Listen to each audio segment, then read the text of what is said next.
Bonjour. Dans la série Faut-il en rire ou en pleurer, j'ai envie de vous faire part de mon expérience concernant l'emploi des femmes, du moins de celles qui se consacrent à fond à leur emploi. En les caricaturant un peu, elles me font penser aux Amazones. C'est au début des années 70, après mai 68, que sont apparues ces Wonder Woman montées sur pile Duracell, qui ont sacrifié beaucoup pour un seul objectif, montrer qu'une femme peut faire mieux qu'un homme dans le monde du travail, quitte à faire mieux pour moins cher si nécessaire. Celles que j'ai connues sont tombées de très haut, lorsqu'à l'âge de 50 ans, elles se sont fait licencier sans égard, tout comme les hommes. Refaire sa vie quand on a tout misé sur l'emploi n'est pas chose facile. C'est peut-être ce qu'ont compris les filles de la génération Y, qui cherchent un emploi valorisant, mais pas à n'importe quel prix.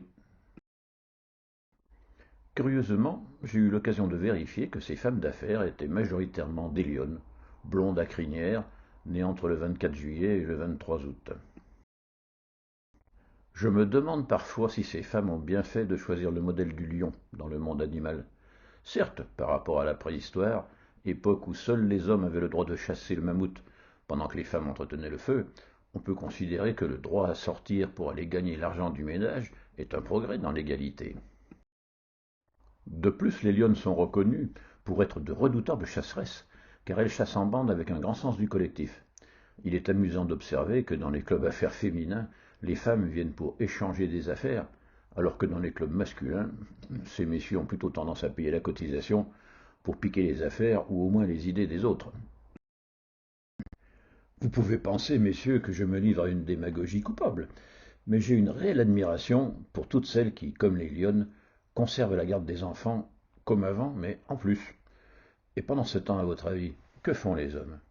Eh bien, les hommes, ils ne sont pas contrariants. Vous voulez tout faire? Parfait. Nous, les hommes, pendant ce temps? Eh oui, nous, les hommes, on bulle. Regardez à quoi ressemble la journée d'un lion, et vous comprendrez pourquoi les lionnes sont contentes de s'asseoir aux environs de 23 heures.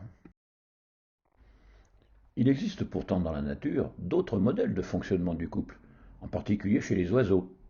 Observez cette photo des manchots empereurs partant en bande chercher la nourriture. Ce ne sont que des femelles. Et savez-vous ce que font les mâles pendant ce temps? Les mâles, de leur côté, ils assurent la garde des mômes. Ça m'ennuie un peu de vous donner la conclusion logique de cet exposé, car je suis pour la paix dans les ménages.